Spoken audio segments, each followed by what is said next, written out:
I believe the world needs a new set of real models, people with deep intentions behind their actions, and this is where you meet them.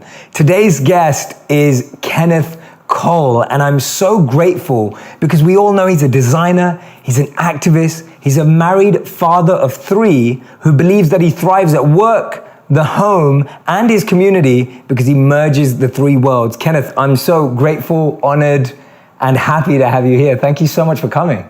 Thank you, Jay. That's very kind of you. I don't know that I thrive in each of those areas. I aspire to thrive in all 3 of those areas. Absolutely. And thank you. Last time we were together, you were so gracious and patiently sat and listened to me tell my story.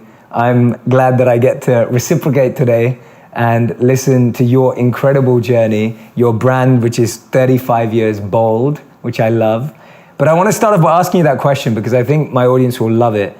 How do you merge those 3 worlds? Because I feel that today we live in a world that's so disconnected. People see their work, their family, their friends as these 3 separate parts. But you've somehow aspired to merge them. How does that work? Let's unpack that. Well, I think they are separate parts, but I think that being successful at anything that we set out to do is all-consuming, and it requires making significant life compromises, which is not easy for anybody in and of itself. So one can be successful professionally. Invariably, they're taking away from their personal needs, and because they're working extra hours and they're giving of themselves physically as well as emotionally and mentally, they're not present to the degree they need to be. And then if they're successful personally and their personal lives are coming together, and then very often they're struggling, the professional quotient component doesn't always fall in line. And then if you layer on top of that, the community outreach or engagement / friends, then it complicates it even further. So I came to realize, absent of a good therapist, that that if I could somehow marry them, and by what I did from 9 or whenever it was that I showed up in the office was addressing multiple agendas simultaneously, then I was more likely to find fulfillment in that process. So I brought social engagement into my business model very early on in the process. And I'm not sure it was intentional or it just happened, and then by nature of being able to bring all these incremental resources to it, it became successful in that regard. And also familial at the same time as well, personal and professional and social engagement at every intersection. And I encourage people to do it, but it's hard. It's hard to be successful in anything in and of itself today. Let's rewind a little, because you talk about how, of course, you were going to law school and then you switch into fashion because you have this rebellious nature and you thought that fashion didn't have any rules as opposed to law. Tell us about that transition. So I was going to go to law school because I didn't know what I wanted to do, and I think I'm all about creating alternative paths. And so with a legal education, I could now have one more set of opportunities, hopefully, to look forward to. But in that process, my father had a small shoe factory at the time in this very depressed area of New York called Williamsburg. I love how it's changed. And boy, has it changed. So then, so I worked with him one summer, and I kept navigating to the pattern room, to the design room, because I was fascinated, because that's where it all happened, or didn't happen. And if the product was distinctive and specifically appropriate, business would reflect it. And if it wasn't, it wasn't. So that's where I kept finding myself. And I learned how to make shoes. I learned how to make patterns. I learned how to, taught myself how to draw technically, which I hadn't up until that point. And I realized quickly that law is about, it's a book, and he who learns it the best goes the furthest, and he who can interpret it the most successfully realizes the greatest rewards. Whereas in business, you pretty much write your own book. every day. You write your rules. And in the fashion business specifically, the further those rules are from anything written before you, the more likely it is that you'll be successful. So there's no boundaries. So, we're taught as children to draw within the lines, but you realize in my business that the success usually is outside those lines. So, and I was fascinated with it, and success was relatively, reasonably short in coming, or rewards from that. Success is a difficult word for me to, but. Why is it difficult? Explain that. Only because it's so subjective, and success in what was successful yesterday only defines new boundaries for tomorrow. So, and we can't kind of lose sight. We can't harbor over what happened yesterday, because then we fail in our ability to do what we need to do tomorrow. So, but we can get to that. Let's get to that. So, I realized that the shoe business at the time specifically was fascinating to me, and there was essentially no boundaries. And you take this shoe, this object, and you can transform it in so many different subtle ways, and sometimes even the most subtle ways make the greatest change and impact the greatest. So. And I stayed on that path, and I kept deferring going to law school, and I eventually never went. What's your advice for people who are listening who feel like you did? They chose to do something because they don't know what to do.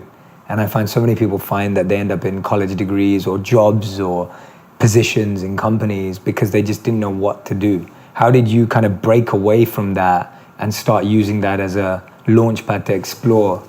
Well, I don't know that I broke away from it. I still sometimes wonder if I know what to do, but I knew that what I was doing felt good, and I knew that I could do this in a way that could be meaningful in some way, and I knew I needed to explore it further, and in law school I could probably always do, and my interest in law really was just to create more opportunities for myself, and I found that I was on a path that was fulfilling just to a degree. So I just stayed on that path. Right, and you ended up posing as a filmmaker to be able to sell shoes at the beginning. Tell us about that. Introduce us to that story, because I love it. So I left that working with my father after a couple of years, and I wanted to do my own thing. And it was a hard decision, but I knew if I didn't do it then, my life would only get more complicated as I got older. And I was still single, and I had no real obligations in the world. So I had a little bit of money, but not enough to start a business, and very little bit of money. So, there wasn't these mechanisms in place like tech world has today, where you can do a raise, and you can outsource, and you can crowdsource, and you can find all these resources. I didn't have that. So GoFundMe, yeah. Right. So I wanted to start a business that was more personal, and so I left what I was doing, and I needed to, I named the company, I set up a company, I named it Kenneth Cole, because there weren't these search engines then where you could make up a name and find out if it was ownable. Sure. Because the process invariably took 18 months before you knew if there were objections, and then you had to address those objections, and then maybe you'd win or you'd lose, and you'd have to rename your business. So you could almost always get your own name registered. So I named the company Kenneth Cole. And I ran to Italy knowing I had a better chance of getting credit from an Italian shoe factory that needed business than from an American bank that didn't. And so I found a couple of factories, and I found some people over there that wanted to help me. And I designed a line of cool ladies' shoes. And then I came back and had to sell them. And there was a trade show at the time, the New York Shoe Show is what it was called. And then at the time, and in that process, you had two choices. You could take a room at the Hilton Hotel, and there were about 1,100 other shoe companies. And there was 30 floors, 30 some odd companies per floor, and the buyers would would come and they'd walk all the floors. Not very distinctive, not very differentiated, and not without cost. So, and then the other option was to take a big fancy showroom within a 2-block radius of the Hilton Hotel, with clearly I didn't have the money or the time for that either. So on a whim, I called a friend who was in the trucking business, and I said, if I could figure out how to park one of your 40-foot trailers across the street from the Hilton Hotel, would you lend it to me? And he said, sure, jerk. This is New York. You can't park a bicycle for 10 minutes, let alone a truck for 4 days. I said, if I could figure it out, will you lend it to me? He says, if you could figure it out, I'll help you decorate it. So I called the mayor's office, it was Mayor Koch at the time. I said, excuse me, Mr. Mayor, how does one get permission to park a 40-foot trailer on the corner of 6th Avenue and 56th Street? On December, first week of December, sorry, son, they don't. This is New York. We get permission only under 2 circumstances. If you are a utility company servicing the streets, AT&T or Con Ed, or if you are a production company shooting a full-length motion picture, because we're going through an I Love New York campaign in the early 80s, and we probably still are today. So I said, thank you, Mr. Mayor, hung up the phone. That afternoon, I went to a stationery store, changed the letterhead from Kenneth Co. Inc. to Kenneth Co. Productions Inc., filed for a permit the following morning with the mayor's office for permission to shoot a full-length motion picture called The Birth of a Shoe Company. I opened for business on December 2nd, a week later, 10 days later. And I had 2 New York policemen as my doormen, compliments of our fine mayor. And I had Klieg light stanchions, and I had a director, and sometimes it was film in his camera, sometimes it wasn't. And we saw every important buyer in New York. The more important they were, the longer we made them wait. And we sold 40,000 pairs of shoes in 2.5 days. There was a phone booth on the corner. That was my line of connection to the source, the factories. And I was changing the orders from high heels to low heels to red to blue, and delivered the shoes in 6 weeks. And I tell that story still because it speaks to the importance of resourcefulness and problem solving. The best solution is rarely the most creative. It's rarely the most expensive. It's almost always the most creative. And the company, by the way, went public 10 years later, traded on the New York Stock Exchange, and was KCP, Kenneth Co. Productions. And we stayed public for 20 years. We just recently went private. I love that story. I mean, what you just said there, the amount of people that only see the blocks. I mean, the fact that you called the mayor up in the first place, and the mayor actually picked up. No. There was somebody in his office. But the nuance there, by the way, is not, can I park the truck there? Because the answer would have been no. The question is, how can I park the truck there? Yes. Under what scenario? And in that question was the answer I needed. So, and I figured out what I needed to be in order to be able to do what I hoped to accomplish. So, and if he had said no, if that wasn't, we would have probably found another path. No, definitely. And that's what I love, that today I feel there's, especially for everyone watching, and I hear this so often, that there's just, oh, this doesn't work. Or I tried this, but that path had a block. Or we went down this road and then it got cut off. And I feel like a lot of us are constantly finding excuses or finding blocks more often than what you just said. It was just about asking the right question. Right, asking the right question to the right person in the right way. And go to a restaurant. Do you have availability? No, but under what scenario could you have availability? So, do you still practice that today? Do you have to still practice that? Has that energy stayed? I do that in the ordinary course. Okay. But because there are inherent obstacles in everything we do. So the question is, how do we get from here to where we need to in the most efficient and productive way? And an appropriate way, by the way. I don't seek to do anything that's inappropriate. Sure. Nor was what I did that day inappropriate. But although I do note that today, the mayor's office is much more careful in how they issue permits, because I've told this story so many times. But based upon the rules as they existed, I wasn't inappropriate. In fact, that movie never got told, unfortunately, but in this world of content creation. But do you have any of the footage? Well, some of that footage actually is on our company website, yes. And also I think on our company's Instagram.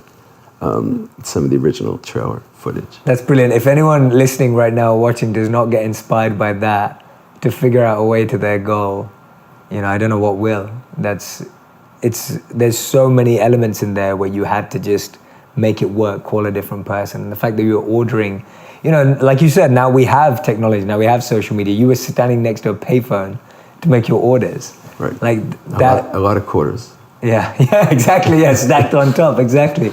Just keep going there. And I just feel like that resourcefulness is something that's so useful today as a skill. And we have more resources to be resourceful with. Right. But it's the mindset. It's a totally different world today. And the obstacles, the objectives, the challenges are just different. What are the challenges today? You know, I mean, you just speak to people in my business today and they say, you know, everybody everywhere is a competitor. It's too hard.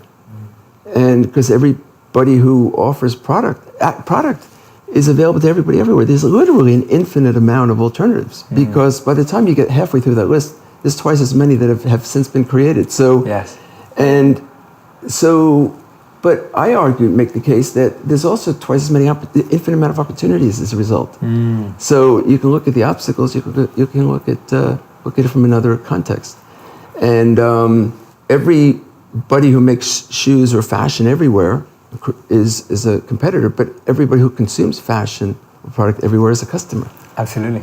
So, you know, it's a different time, but we just changed and kind of refocus the lens through which we see it. And it's something that we do every day. How do we make an impact in the world? How do we make a meaningful impact in people's lives? And how do we make what we do worthwhile and purposeful? And it's a question I asked 30 plus years ago, but it's a question I still ask today. The answer is different.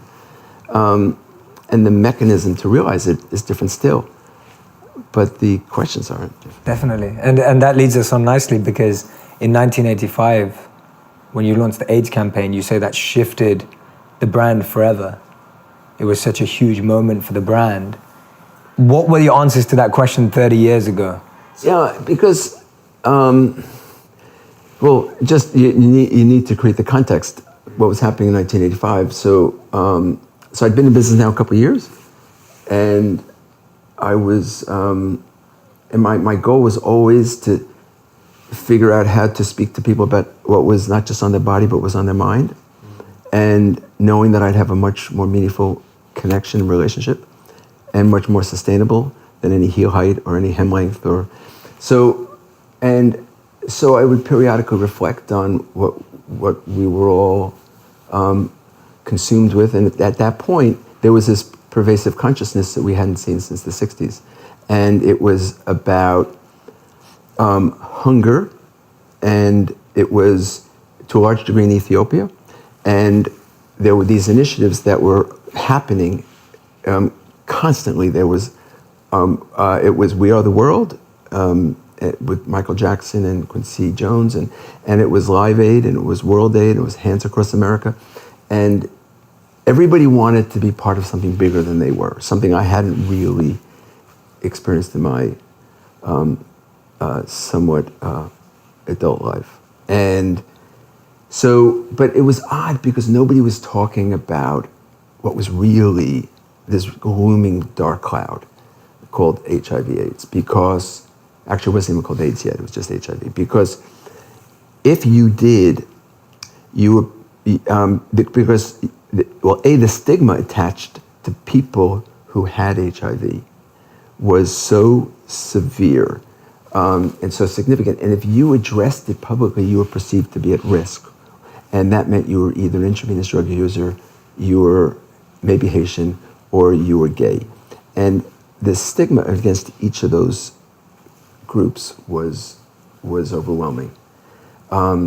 So I saw this rare opportunity to talk about something that was really important that nobody was talking about. And I only had a little bit of money at the time. We were a very small company. So I did a campaign. I reached out to Annie Leibovitz, who was, and then she still is, an important social photographer. And Annie agreed to help me. I don't think she knew who I was at the time, but she loved the message and she loved the idea. And we reached out to all these models, the biggest models in the industry, and they all wanted to do it. So we did a campaign that spoke about the fact that nobody was speaking about this ominous dark cloud called AIDS, HIV/AIDS. And it changed me, changed the man, changed the brand, and the company in a very profound way. And I had what I was doing was fulfilling, but it wasn't meaningful. And I had a hard time asking my associates to put in the hours and do what I needed them to do to be successful. Because I don't believe anybody can really be successful doing anything today 9 to 5. And between your physical engagement, your emotional involvement, your resources you need to bring to bear at anything you want to do requires, making a commitment. So I needed to make what I was doing more important than it was in the ordinary course, and this did it. It just made it important, and we stayed on this path. And I was asked to do.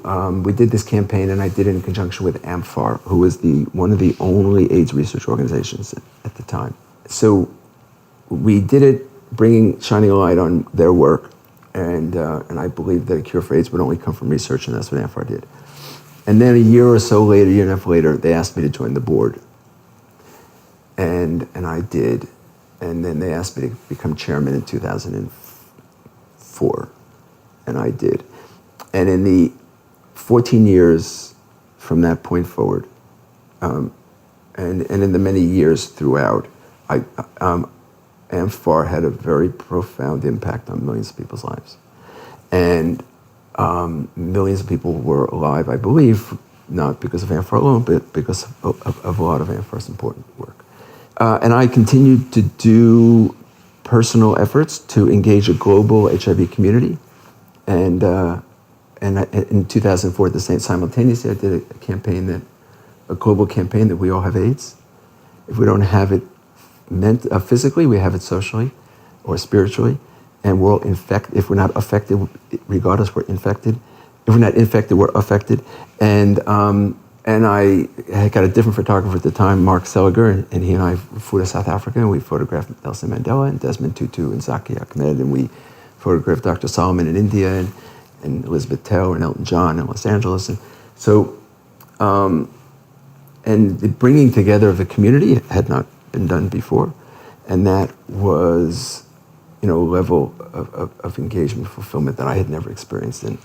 But again, still, it was then set a new standard from which I now had to go further, and I've continued to do that, and it continues to be make everything more meaningful. It's beautiful hearing about it for someone like me in my generation looking back, because often we think that all of these challenges are new because we're experiencing them for the first time.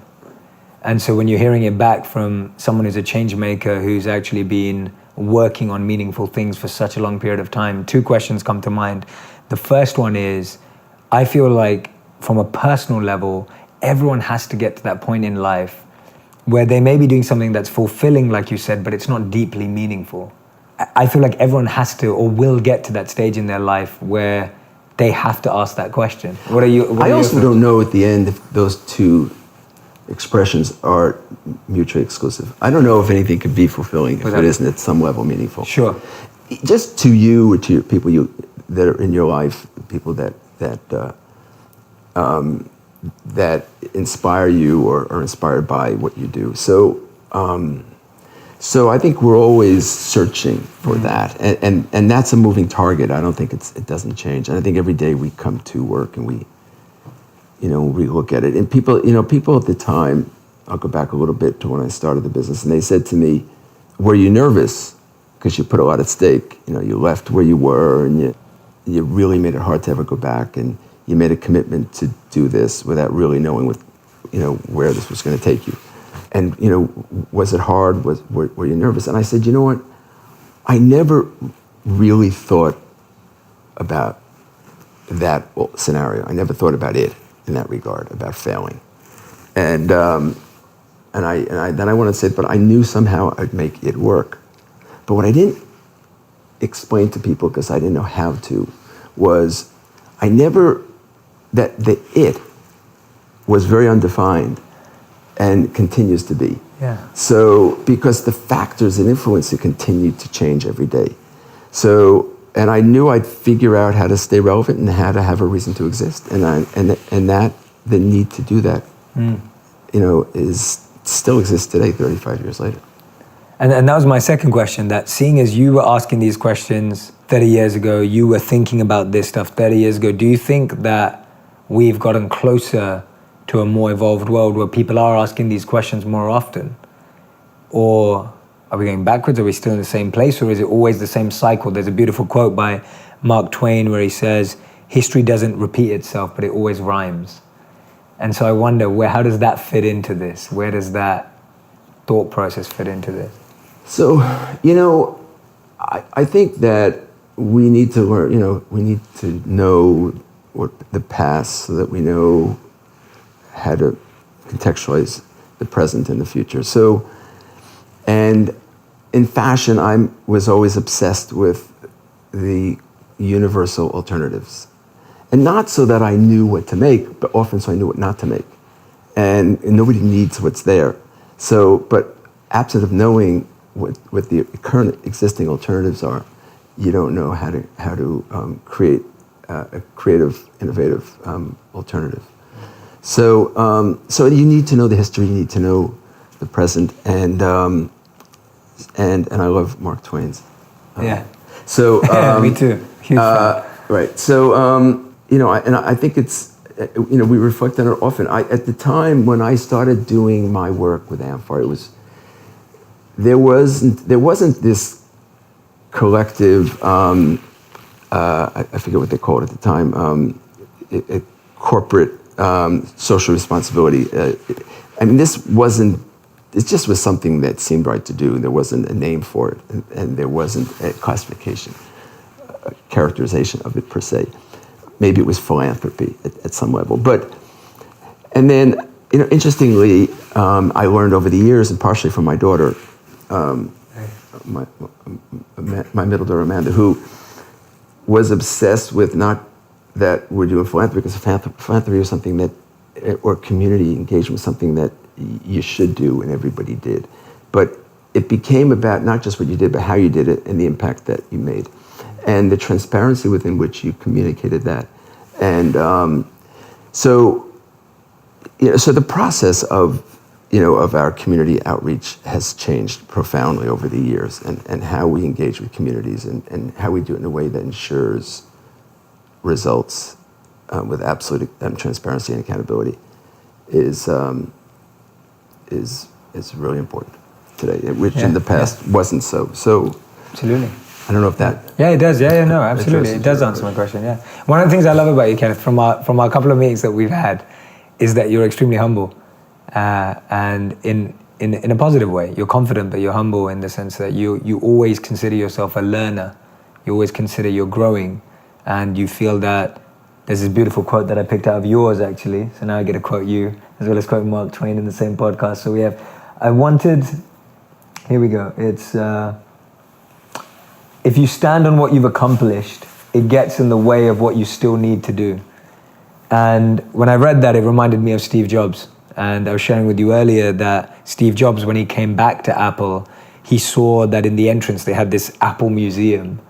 And he asked for it to be destroyed because he didn't want to live and work for a company that was still living and operating in the past.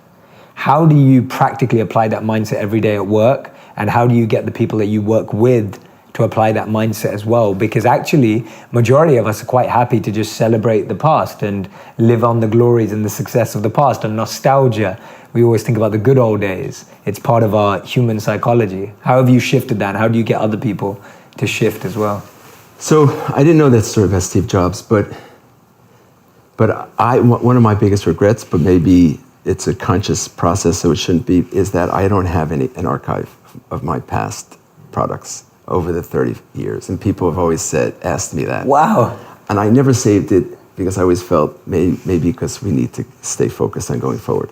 And at these various milestones in my career, people have encouraged me to write books and tell these stories, and I've resisted it. And I've still never really told the whole story. I've told it anecdotally in a book called Footnotes 15 years ago, and then in recently in a book called a Kenneth Cole production or something, but it was episodic, and it wasn't really about. It wasn't the story, because I believe that if we allow ourselves to, it's like driving a car. If you're going to look in the rearview mirror, you're going to miss that next bump in the road. So if you don't stay focused on where you need to go, you significantly encumber your likelihood of getting there. And I do believe that what we've done over these years is we've built a great foundation from which to do what we first now need to do. And you can't stay idle in the business, which is why it's a great business, the fashion business, but it's also why it's so difficult. So, and I think it's an indulgence that I've avoided, reflecting too much on the past. But it is true. I do think we need to stay focused on the future. Yeah. And I don't want to celebrate the past anymore, except to the degree that now this is what defines our platform. And I say to people that there is literally an infinite, as I said, amount of alternatives today to what we bring to market. Nobody needs what we sell, which is very humbling. There's not an American that needs another pair of shoes. Even most people, without means have shoes today, and maybe not the shoes they want, and maybe not, but in the condition that they should have. But and if, as I've said, if we closed our stores tomorrow at noon, it's hardly an American would go barefoot for 14 years. So we need to make them think they want it. Glad they thought it and think it again. But at the end of the day, we can't delude ourselves, and we need to be realistic and understand that we create something that people need to want, they don't need. But if we attach it to something that connects with them in a meaningful way, then what we do becomes more meaningful. Mm-hmm. But I didn't answer your question. I think That's okay. I loved it. I loved the tangent you went on. It was a great tangent, and that comes back to your whole principle of it's not just what people stand in; it's what they stand for. Right. And that reminds me, everything you do just echoes in timelessness for me, and that's what I love. Like, it literally echoes, because there's a beautiful statement by Martin Luther King around, someone who stands for nothing will fall for anything, and then there's another beautiful statement that says someone who has nothing to die for has nothing to live for. And then when I hear your statement around people who have, it's not just about what they stand in, it's what they stand for. And I truly agree with you. I believe with you that fashion without meaning, or clothes without meaning, don't make us happy. They don't stand for anything beyond. And actually that's where we become consumers, right, as opposed to conscious creators or expressives. Right. I knew where I was going before. Oh yeah, go on, tell me. You just prompted me, reminded me. So people have infinite choices today. I believe after all these years, I've earned the right only to be considered. And every day I have to earn the right to be chosen. And I can't become complacent and lax and rest on what we've done in the past, because I need to be relevant and a competitive and relevant alternative today, and then even more so tomorrow. Yeah, absolutely. I feel like that old cliche of curiosity killed the cat needs to change to complacency killed the cat, because curiosity should be encouraged. Curiosity should be the future. That's how we explore. It's complacency that actually makes you fall back and fall behind and lose. Right? Right. Yeah. I agree. But it's not, I just think you need to every day contextualize what you're doing. Mm-hmm. And because it's moving so fast. And today, in my world, everything is global. Everything is interconnected. The notion of building a physical wall separating two countries is so silly to me, because at the end of the day, we are so connected everywhere today, and virtually and electronically, and we have the ability to speak to and inspire and move people wherever they are all the time. And I think today everybody is in the media business. Yes, I think we were talking about that briefly before. And we don't need the media to help amplify and tell our stories, because we can all find audiences. Mm-hmm. And there are social platforms today we can connect with audiences, and effortlessly. And we all have the ability to amplify ours and each other's stories. And we can align with and build an even bigger platform, and people can get together and we can retweet and repost, and there's no end to how far we can effectively proceed in that regard. Yeah, and I love that about you. And anyone who's listening or watching right now, you should definitely follow Kenneth on Instagram, because I find that you're extremely witty.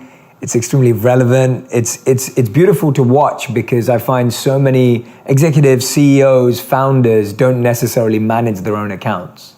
And there's like a million layers between the individual and then what actually gets posted. Whereas with you, it's very close, it's very authentic, it's stuff you're thinking about, it's things that are fresh off your mind. And I found that refreshing when we met, because I know that as someone who's extremely busy, involved in so many different things, for you to even find time to post on Instagram, but you do, and it's meaningful and it's witty. It's not just putting out a corporate stamp. And that's what I love. You've been able to differentiate the man and the brand, as you said. Yeah, and that's partially how I was able to do it, because we've gone back and forth. And so the brand tells the business story, and I tell my story. And I don't take what I do seriously. I take the world seriously, but I don't take what I do seriously. And what do you mean by that? Well, I think that nobody needs what I sell. Right. So, and I don't present it in a way that's any bigger than that. Sure. I have to make you want it and want it again, and I know that. And I do think it makes us feel great about ourselves. And I do think that wardrobing one is an extraordinary privilege, and I don't want this to be misinterpreted, because I think when we wake up in the morning, we have a clean slate. We have the ability to represent ourselves to the world every day on our own terms, unedited. Because most of the people you encounter in a given day don't get to know any more about you than how you present yourself. And so you can send a very powerful message to the world, independently, individually, every day. And to be part of that is an extraordinary privilege, if I can be part of that expression, that self-expression that you choose to make. And I don't take that seriously, but at the end of the day, you wake up in the morning, it's not usually the first thing on your mind. Especially if someone in your world isn't well, or if you're hungry. And so I need to somehow keep it in context. So, and as I've often said, I can't change the world alone, but I can be an accessory. I love that. So, I love it. And hopefully I'm enabled and allowed to do that, and empowered to do that. Yeah. In your spirit of always being a learner, you told me a beautiful story about how you've been learning even from your daughter. And I wanted to just share that with context of just how you've recognized this ability to learn from everything and everyone around you. When we met, you not only mentor, but you're willing to learn from those that you mentor. Like there's this beautiful reciprocal exchange in your life that exists. And the spirit and the energy you've built around yourself of always learning from everything around you. Yeah, I think I love the access we're all provided through social media and the likes to be enlightened and inspired by so much from so many. The story that I was telling you before was when I was trying to write this book. I think it was the first one. It was footnotes. My daughter Katie was eight at the time, so I could probably figure out when this was. But I would come home from work and I'd have to edit these words because I was on a deadline, and she asked me if I could help her with her homework, and I'd say, Katie, I need just a few more. I need a half an hour. I have to work on this project, and then I'll be there. I promise. And then she'd ask me this question. I remember it vividly, and it was, "Who gives you the work?" Which I found interesting because she's at school, and at school you don't have work unless somebody gives you the work. And then she says to me, and I said, "Well, I give it to myself because I need to do it." And then she says, "Well, aren't you the boss?" And he says, I am, and that's why I give it to myself, because if I don't, no one's going to do it. So I'm thinking to myself, it was an opportunity to share an important lesson with my daughter. And then the next day, the same time, right after dinner, Katie says to me, so can you help me with this other project? And I said, well, I can, but just like yesterday, I need a little bit of time, and then I will be there, I promise. And then this time she changed the question. She says, aren't you the boss? And I'm saying to myself, I just answered this question. And then I said, yes, but I have to do it. And then she says, well, who gives you the work? And this went on for 3 or 4 days. And then and it was the same questions each time. And then I saw this spiritual advisor of mine shortly after that.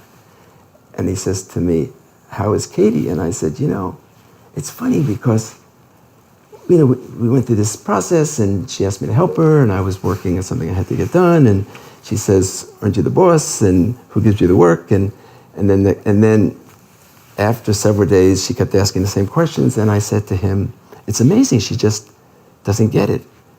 And he said to me, or you don't. She spent a week trying to teach you a lesson, and you clearly still didn't learn it. And the lesson is that we make these choices, and I was choosing to prioritize them over her, and it wasn't. I had the ability to change that, and I was choosing not to. So, but we are empowered to do most of what we do. We are empowered to change it. We're empowered to affect it, and we're very comfortable sometimes attributing that to other forces. Absolutely. Always removing our own accountability somehow. And thank you for sharing that. I know it's definitely an open and vulnerable share, but it's so important for us to recognize that we are accountable, we are responsible, especially those of us who have created lives where you are working for yourself. And I find myself in that trap all the time, that I love what I do, I'm blessed to do what I do, I feel very fortunate to do it. That means I do it all the time, because you feel so fortunate and blessed to be able to have that privilege. Yeah, and then you do it in a way, your beautiful wife works with you, and it's part of what you do at home, it's part of what you do, is your career, you're emotionally vested in it, and you're professionally committed to it, and which is why you're so inspiring to so many of us, because you offer us so much in that process. You're very kind. No, that's beautiful. I wanted to ask you, what have you done has there been a Kenneth Cole daily ritual, a daily aspect of your life that has been there throughout, or is there a new one? Does it change every few months or year? Has there been something that you've done, asked yourself, practiced on a regular basis, even if it's not daily, weekly, that you feel has been a cornerstone for your success, both internally and externally? When I sit with you, I feel I'm with someone who's both internally and externally successful, however you define that word, but someone who's accomplished on both levels. So has there been a cornerstone practice that's always been there? I don't know how to answer that question. What I've often said to people is that the best part of what I do is that over all those many years, there's been no 2 days I've done the same thing. Because I'm touching so many aspects of the business, and I'm touching the customer in so many different ways. I've often said that I need to put myself in the customer's shoes in the hope that they'll put themselves in mine. But I'm not, and I don't have a ritual. I don't, and probably I should. And most successful people I know do. But I do have a sense of, I do have visualized where I want to be and what is the best way to get there. And an example that I've often been using these days is, if we all agree that we want to be in California by Sunday, then let's also know we have to be in St. Louis by Wednesday. Yes. And Denver by Thursday. Yes. Not Chicago, not Florida, and not Texas. So, and I always kind of check myself. Am I on a path that kind of takes me somewhat in the direction I want to go? I love that. And I think you do. I think you have them, whether they're conscious or subconscious. your ability to question, your comfort with change. Like to even say that you don't do the same thing every day.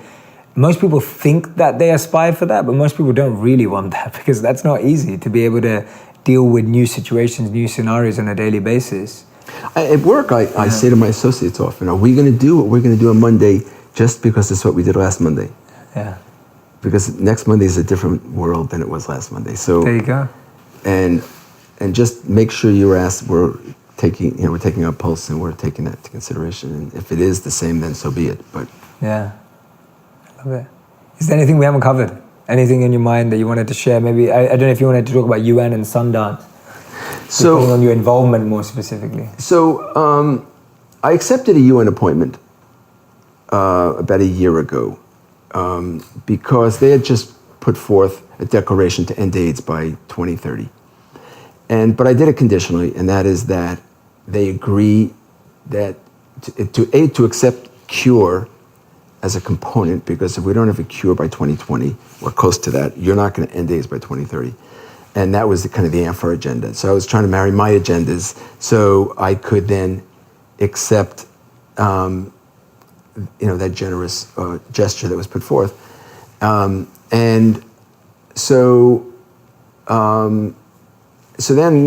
then how do we bring other resources, and how do we all...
How do we get the community aligned and with a clear sense of deliverables and focused on very real, precise outcomes? And how do we articulate what St. Louis looks like? And how do we know when we're in LA? So, so I accepted that, and I try to marry that to my professional agenda. And I'm on my way to Mexico soon and for business because we're launching the brand, and I'm going to wear my UN hat for 2 days. And then there's also, I'm also on the board of Sundance, which is an extraordinary initiative that I accepted and that I totally enjoy about 10, 15 years ago. So, and that's all about effective independent storytelling, and that's what Sundance does, started by Robert Redford. So, and it has motivated and inspired me in many ways because, that today the world is about effective storytelling, independent storytelling, and how do we do it with the means we have, the resources we have to work with. And so I marry that as well to what I do. And there was one initiative, actually, I wanted to tell you if I may. Yeah, please. Of course. So there was another, so we launched AMFAR. We launched the AIDS campaign in '85. I joined the board in '87. About a year or two later, I had a business dilemma. That we needed to be able to sell shoes in our stores without selling them off price.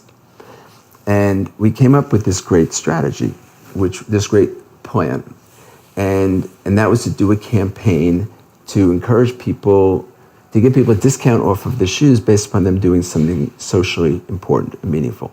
And I looked around, and there was an unsettling amount of homelessness that was overwhelming New York City at about that time. And first of all, people think homelessness is embedded in our economy and in our infrastructure. It's not. And homelessness, to a very large degree, didn't exist in this country until the Reagan-Bush years, when the social safety net was withdrawn. And but now you had this population that was growing, and it was overwhelming many of us in these urban cities, centers.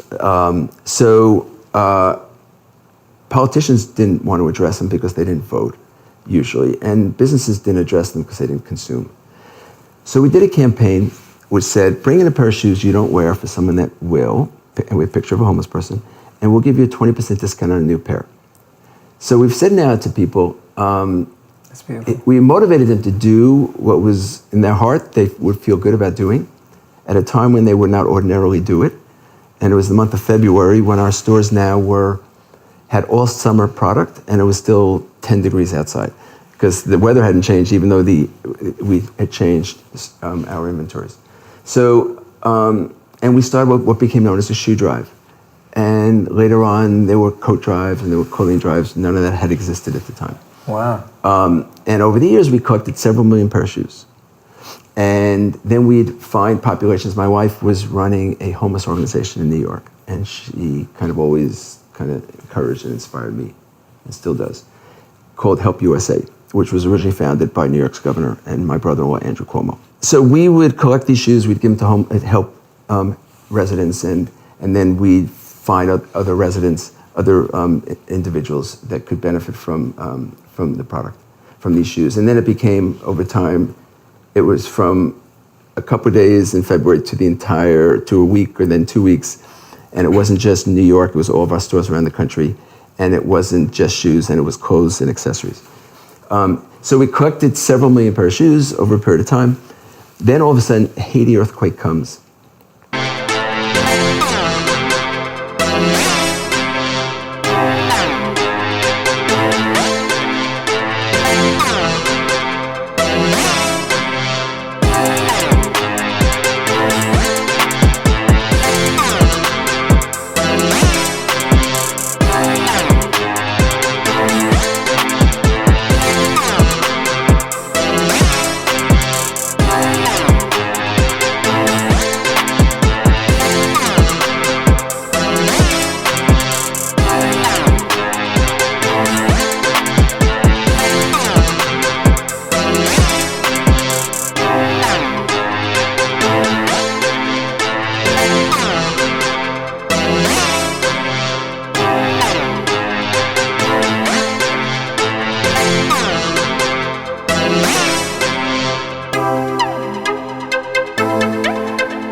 And everybody is emotionally overcome and distraught and agonized. How can people so close to us be so devastated? And how, in fact, we come to realize, had they been so devastated even before the earthquake, living in such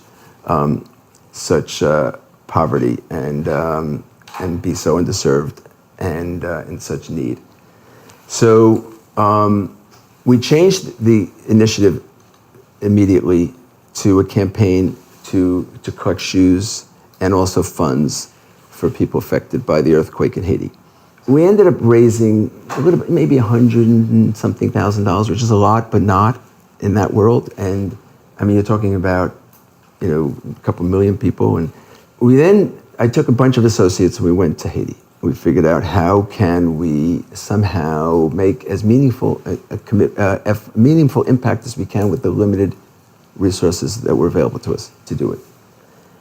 And then we ended up needing to take a couple of trips because we couldn't figure it out. And eventually, we invested in a healthcare center with an organization called St. Luke's in Cité Soleil, which is the most overwhelmed and underserved and poorest population, arguably in the Northern Hemisphere. And to this day it exists, and to this day every year we raise funds to bring medical equipment or other things to that facility. and it's this other dimension to what we do. We solve the business problem, but in a way we created an opportunity to engage in a community in such a meaningful way. And associates come with us. We didn't go this past year, but we've gone every other year.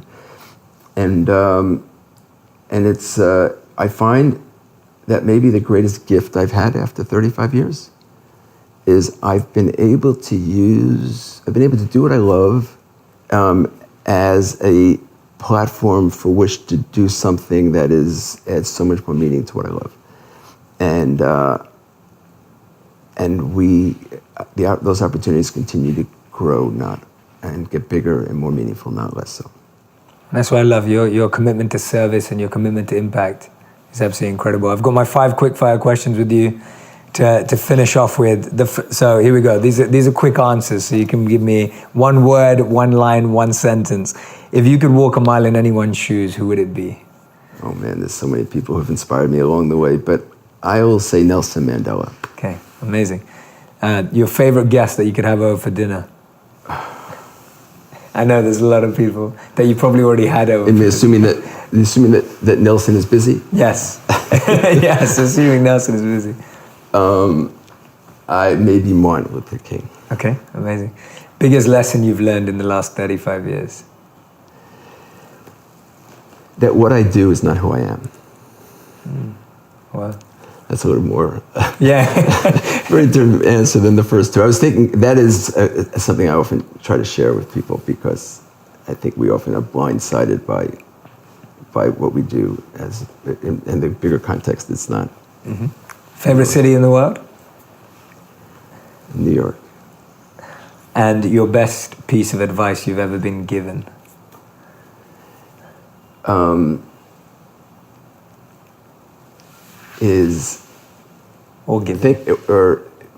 What is the impact you want to make, and apply it to everything you can, as often as you can. I love it. Thank you so much, Kenneth. I'm so grateful that you made the time to be here. Jay, thank you. Thank you for what you do. I'm so happy that you now have this new platform for which to do it.